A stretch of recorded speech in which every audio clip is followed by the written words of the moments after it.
Rome, spring 1973. A city steeped in history, echoing with the ghosts of emperors and gladiators.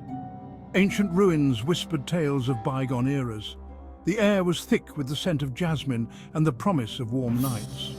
Tourists and locals alike thronged the piazzas, their laughter mingling with the splashing of fountains.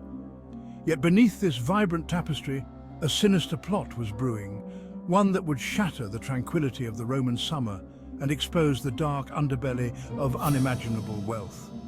The Piazza Farnese, with its imposing fountains and grand palazzi, was a favourite haunt for artists, dreamers, and those seeking respite from the city's bustling heart. It was here, amidst the timeless beauty of Rome, that young John Paul Getty III, heir to an oil fortune, roamed freely, a prince in the city of Caesars. Little did he know that the cobbled streets held danger, that fate had a cruel twist in store for him. The shadow of tragedy was about to fall upon the eternal city. John Paul Getty III was not your typical billionaire scion.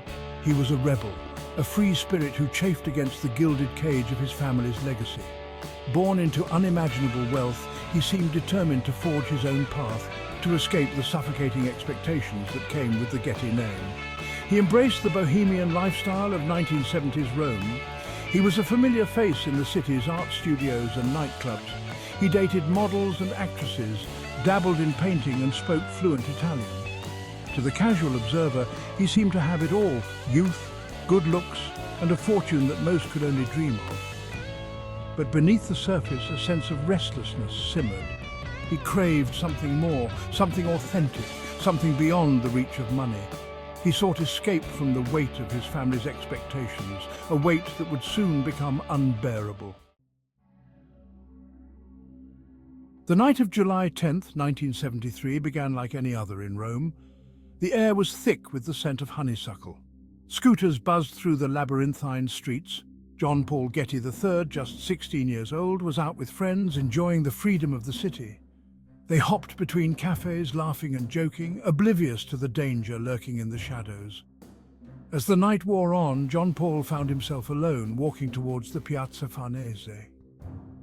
Suddenly, a group of men emerged from a darkened alleyway. They grabbed him, pulling a burlap sack over his head. He struggled, his cries for help swallowed by the night. But it was no use.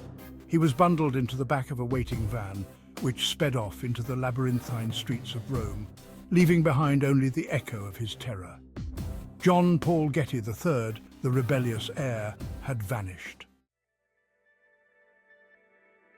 News of the kidnapping sent shockwaves through Italy and across the Atlantic to the United States. The Gettys were not just wealthy, they were titans, their fortune built on oil, their name synonymous with power and privilege. At the helm of this dynasty stood J. Paul Getty Sr., John Paul's grandfather, a man known for his legendary wealth and his infamous frugality. When news of his grandson's kidnapping reached him, J. Paul Getty Sr.'s reaction was not one of immediate concern or a grandfather's anguish. Instead, he was suspicious. He saw the kidnapping as a ploy, a scheme cooked up by his rebellious grandson to extort money from the family.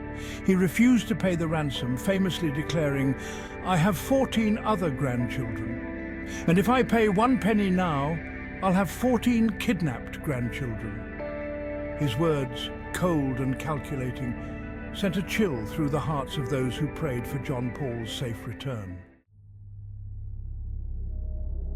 Section 5. Proof of life. As weeks turned into months, the kidnappers grew increasingly desperate. Their initial attempts to contact the Getty family were met with silence. J. Paul Getty Sr.'s refusal to cooperate fueled their frustration. They needed to prove they were serious, to show the family that John Paul's life hung in the balance. In November, a gruesome package arrived at the offices of a Roman newspaper. Inside, nestled amongst the folds of a blood-stained cloth, was a human ear. Accompanying the horrifying package was a note, scrawled in hurried handwriting. It was a message from the kidnappers, a chilling reminder of their resolve. They demanded a ransom of $17 million. Failure to comply, they warned, would result in the boy's death. Section 6. Bargaining for a life.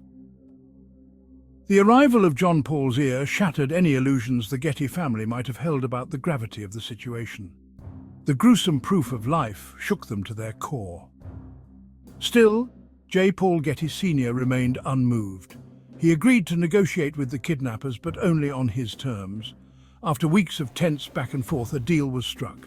J. Paul Getty Sr. would pay a reduced ransom, but only the portion that was tax-deductible. He loaned the rest of the money to his son, John Paul Getty Jr., John Paul III's father, to be repaid with interest.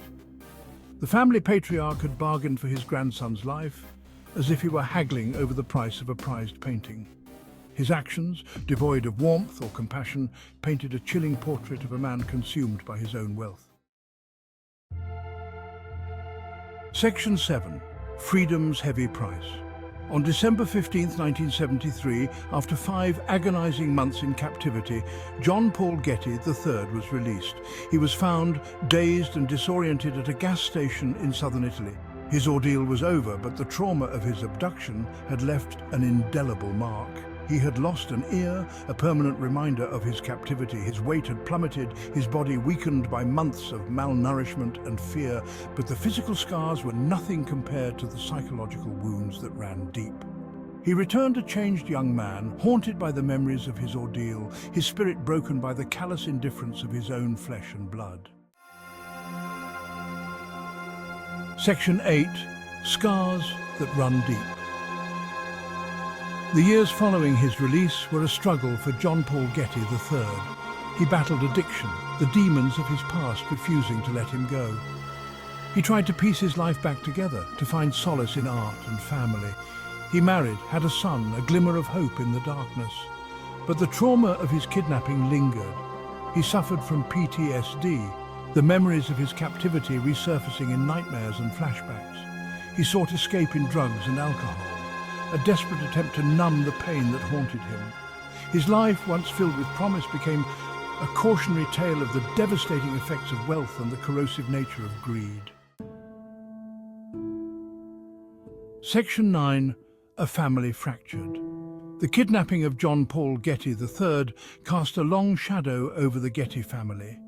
It exposed the cracks in their gilded facade, revealing a dynasty riven by greed, indifference and dysfunction. J. Paul Getty Sr.'s actions, driven by avarice and a chilling lack of empathy, left an indelible stain on his legacy. The kidnapping strained family relationships to the breaking point.